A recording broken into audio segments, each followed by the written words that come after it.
Oh, guys, there is not enough hours in the day for me to make all the Severance content that I want. So I really need Lumen's time dilation situation to affect me now so that I have more time to work on these videos. Thank you so much for your support on my last couple videos, my episode 4 review, my PD review, and my Lexington letter review. Without further ado, let's get into this new installment of what I would like to call either Theory Tuesday or Waffle Party Wednesday, depending on when this video is edited and released. This is where I check in with my theories, your theories. I hope we're all doing okay after episode 4. I'm already planning a video on Rickon's audiobook, as well as like an Irving season 1 revisited, like zooming in on some of the paperwork, trying to figure out what Irving is up to. Make sure you subscribe to this channel, like this video, sign up for notifications, and get commenting because I read each and every one of your comments, even the mean ones. I just love this community and I love the support that you guys are showing me, as well as each other,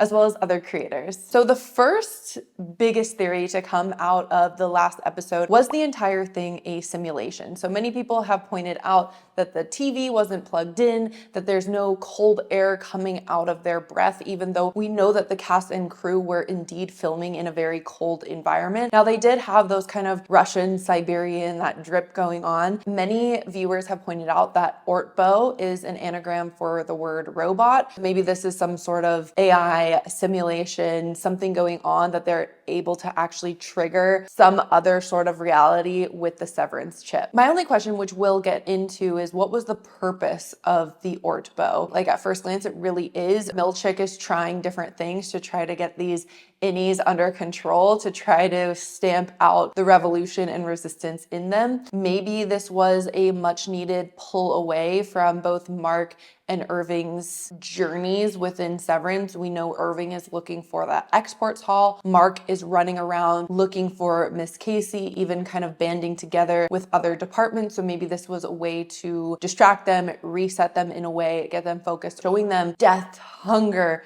cold, marshmallows, 4-ply toilet paper. Ooh, I actually like my job at Lumen. I should keep doing this. In PD's drawing, if you haven't checked out my What PD Knew video, please do. In PD's drawing, he has a team building section of the map labeled next to the perpetuity wing. We see a drawing of a man or a woman with 3 arrows coming out of their face. Now, many have talked about the pineal gland and how the pineal gland is represented by pineapples in some way. The pineal gland is responsible for the production of melatonin, intuition, foresight, and we see this culminate in what Irving experienced during his dream sequence. Is there a spot on the severed floor that activates the pineal gland that allows them to maybe experience realities or some sort of dream state? When Irving is going around and firing Irving and Dylan, we see a band that's called Dieter's Brother Live. Is this some sort of hint that Kier, who's Dieter's brother, is alive, or some hint at what's going on? I'm not sure, but maybe Dieter's brother is a hint that this is not a simulation and that there is a really Dieter's state park and he was just some kind of inconsequential member of the Egan family. If this was a simulation, then my question is,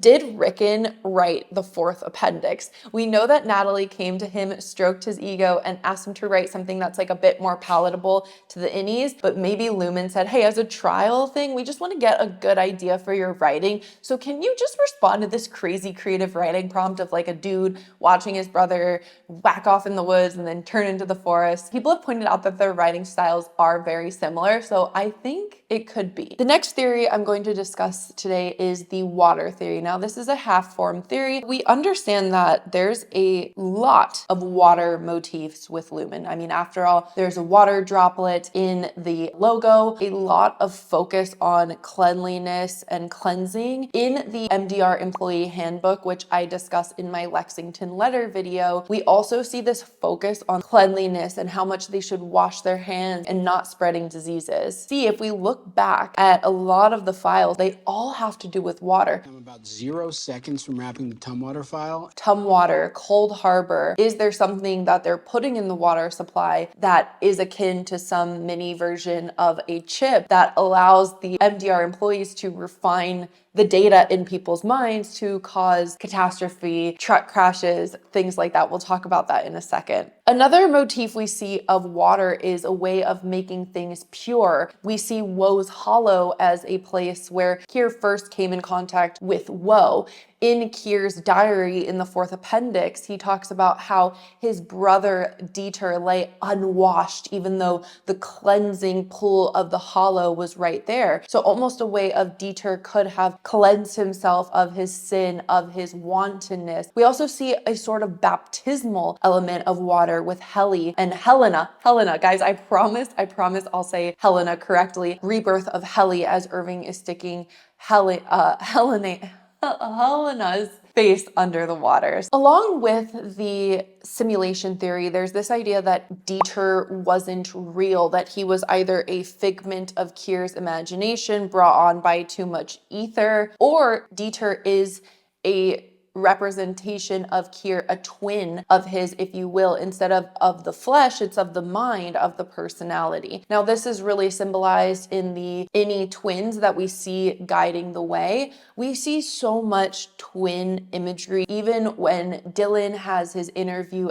with the door salesman, that door guy looks so much like Dylan. So whether he just represents maybe a different world, a different path, the path not taken, perhaps Kier and Dieter are two sides of the same coin. The way that I kind of saw this is the idea of the innie and the outie themselves, whereas Kier maybe represents the innie, the maybe more pure, fundamental, untainted version of himself. When he talks about taming the 4 tempers, he talks about going into the cave of his own mind. But then we see Dieter, who seems to be more consumed by desires of the flesh, the outie, who is soiled by wantonness, by lust, by this idea that he wants to just play in the forest for the rest of his life. Maybe there's this idea of the refining, making something pure, this idea that you are refining the minds of yourself, the mind of yourself or others to create this more pure form. When we see the goat man in season 1, he says they're not ready yet, or you can't take them yet. There's this idea that they're maybe not refined, they're not fully grown. Another big theory that I've been toying with that's come out of episode 4 is obviously, is Irving reintegrated, or is he a version of reintegrated? It might not be the full Ragabe integration. He was talking on the phone to someone, it could have been Ragabe. He talks about how he was able to get a message to his innie. We know that Ragabe says there's only one way to get a message to your innie, and that's through reintegration. Either Irving is trying to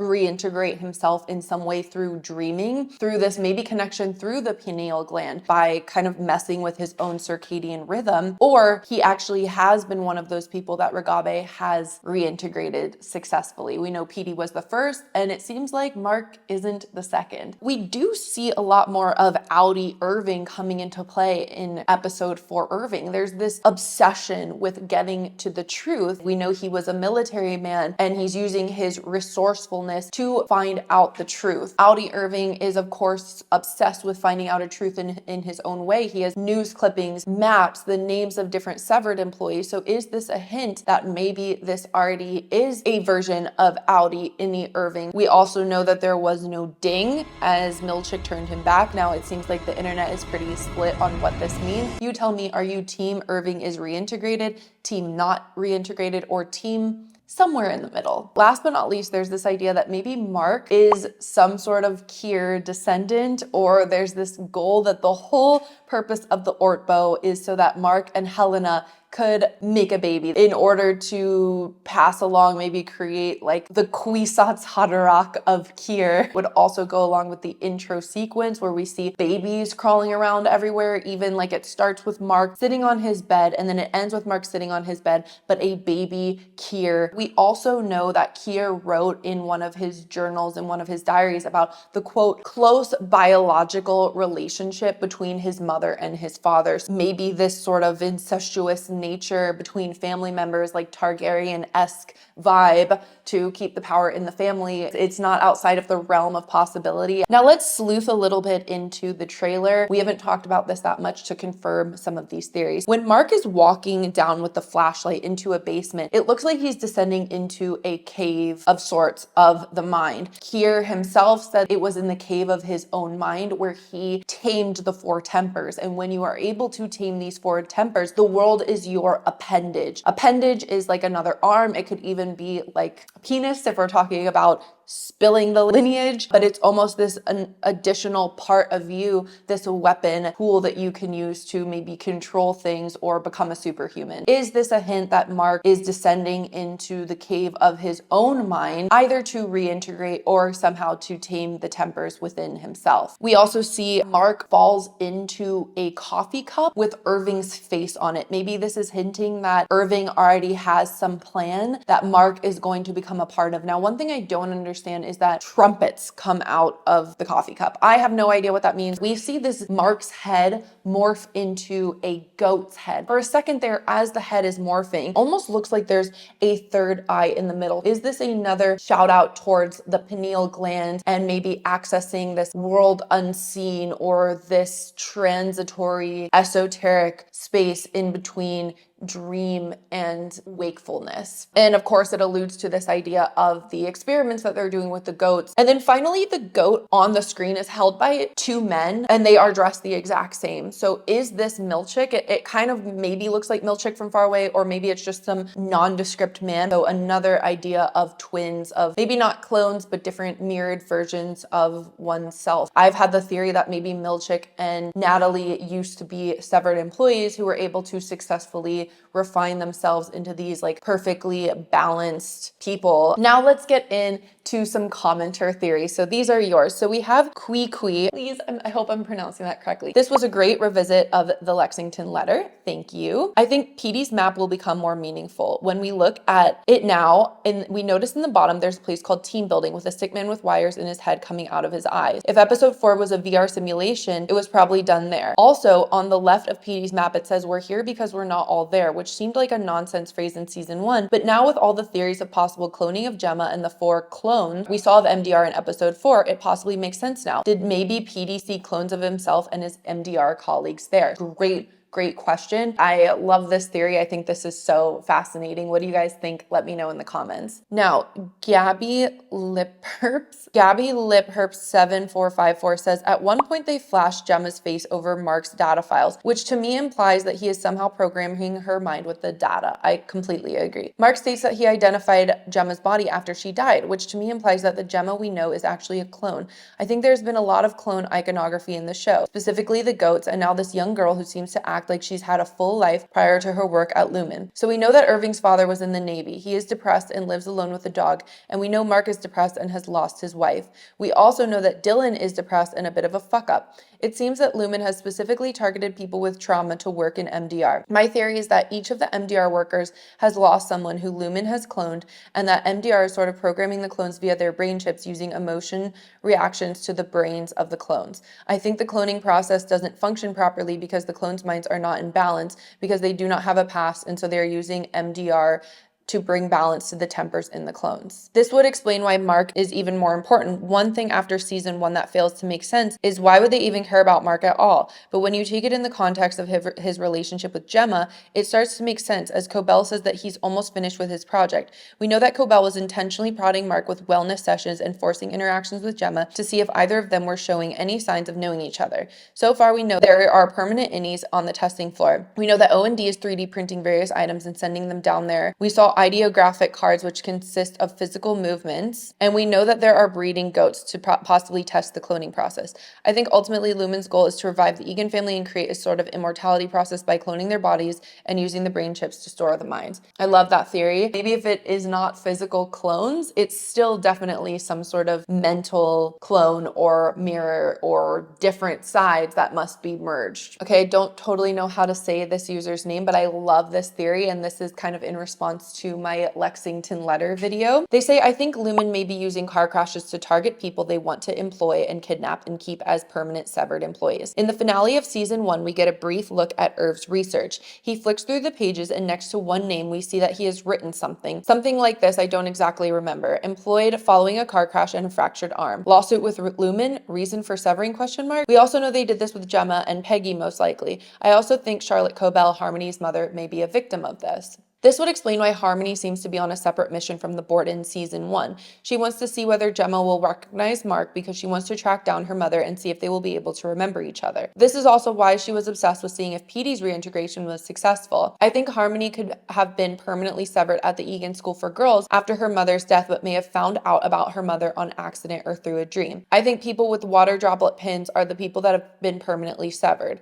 Ooh. Good look. Cobell, Gemma, and Milchick, and now Miss Huang all wear them. Very, very interesting. That kind of goes back to the water theory. So maybe they've been like purified because they're permanently severed. My theory on how the refiners are connected to the car crash is a bit out there, but I think it makes the most sense. I think Lumon may be injecting chemicals into the water supply that allow severed people to access people's brains and refine their thoughts. Yes, either that or there's way more severed people out there than we realize. If Lumon does have control over the people that come in and out of the hospital, and we know the severance procedure is quick, painless, with zero downtime. If there are people coming in after car crashes, maybe girls at the Egan School for Girls, there could be way more severed people out there, and they're simply, the refiners are able to tap into their chips and refine them in a way, change their tempers to do something. We don't know what that something is. Maybe it's crash a truck. The Montauk Project in real life had an alleged goal of mind control, so that all connects. I mean, so interesting. And we even see Kier's painting looking over the body of water. I love this theory. I think there's really something there. Cassis Twisted said, I have an idea about Dieter and Kier.